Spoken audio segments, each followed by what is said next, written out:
Polavaram project పనుల పట్ల కూడా ముఖ్యమంత్రి గారు సంతృప్తిని వ్యక్తం చేయడం జరిగింది. అందులో ముఖ్యంగా ఏదైతే పోలవరం సివిల్ వర్క్స్ ఏవైతే ఉన్నాయో అంటే 81.70% మరి ఈ రోజు వరకు జరగడం అంటే 81.70% ఇప్పటి వరకు సివిల్ వర్క్స్ జరగడం. గత 5 సంవత్సరాల వైసీపీ పాలనలో కేవలం 3% మాత్రమే పనులు జరిగాయి. మరి ఈ రోజు మేము 11 నెలలు అయింది అధికారంలోకి వచ్చి, దగ్గర దగ్గర 6% పనులు 11 నెలల్లోనే 6% పనులు ఇవాళ సివిల్ వర్క్స్ జరిగాయి. ఇప్పటి వరకు 81.70% సివిల్ వర్క్స్ జరగడం మరి సంతృప్తి వ్యక్తం చేయడం జరిగింది. అదేవిధంగా ఏదైతే డయాఫ్రమ్ వాల్ మీ అందరికీ తెలుసు, ఏదైతే ఆ రోజు మరి 18 నెలలు శ్రమించి నిర్మాణం చేసినటువంటి డయాఫ్రమ్ వాల్ మరి గత ప్రభుత్వం విధ్వంసానికి బలైపోయినటువంటి పరిస్థితి మనందరం కూడా చూసాం. మరి అటువంటి డయాఫ్రమ్ వాల్ మళ్ళీ నూతనంగా ఈవేళ నిర్మాణం ప్రారంభించి మరి ఈ యొక్క 10 నెలల కాలంలోనే 26% డయాఫ్రమ్ వాల్ పనులు పూర్తవడం జరిగింది.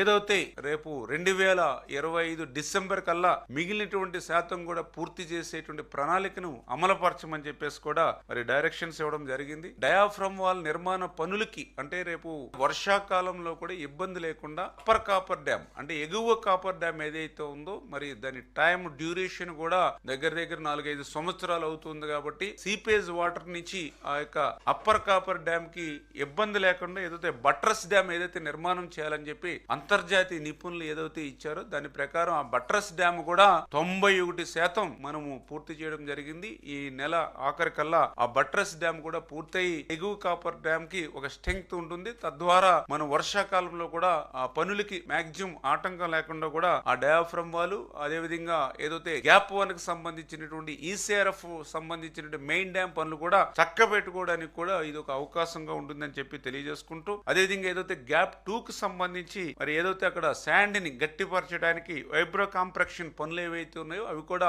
54% పూర్తయినవి. ఏదైతే నవంబర్ లో కల్లా మిగిలినటువంటి శాతం కూడా పూర్తి చేసి నవంబర్ నుంచి గ్యాప్ 2 కి సంబంధించినటువంటి ఈసీఆర్ఎఫ్ డ్యామ్ పనులు కూడా ప్రారంభించేటువంటి కార్యాచరణ ఏదైతే ఉందో దాన్ని కూడా మరి అమలు చేసేటువంటి విధంగా కూడా మరి చంద్రబాబు నాయుడు గారు మా యొక్క లక్ష్యాన్ని అంతటి కూడా నిర్దేశించడం